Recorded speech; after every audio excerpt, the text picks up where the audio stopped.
Аз съм Калоян Миров и семейството на толкова лъжи. В самица имам папагали, те се казват Баба Таня и Калоян Миров. Друго какво имаш? И котка. Как се казва? Кая. Слуша ли? Да. Само влиза под леглото и нещо се напика от старото ни легло. И какво стана с нея? И ги изгоних. Изгони ли?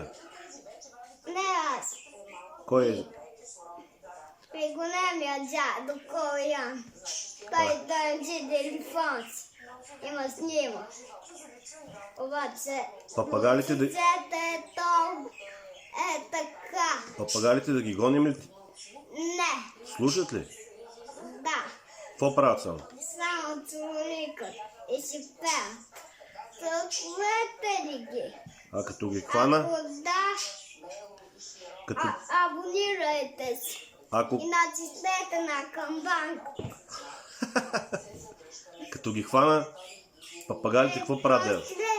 Така се цяскават очите. А я кажи, откъсна ли му дядо опашката? Да, Кога? но само че му порасна още по-голям. Порасна още по-голям. И те сега се цуруликат. Само че. А котката обича ли ги? Да, и нещо влиза под леглото. Така ли? Да. Ти кой най-много обичаш? Несито, папагалите или котката? Кот.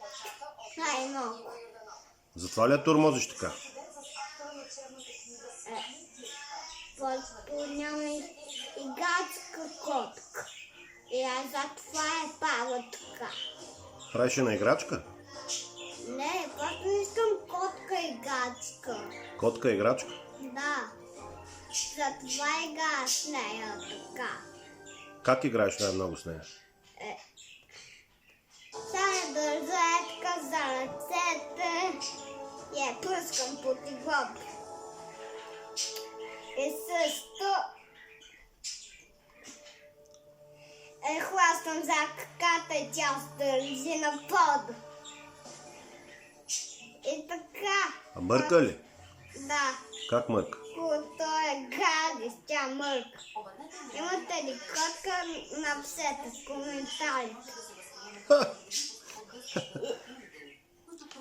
А решиш ли я? Да. С какво?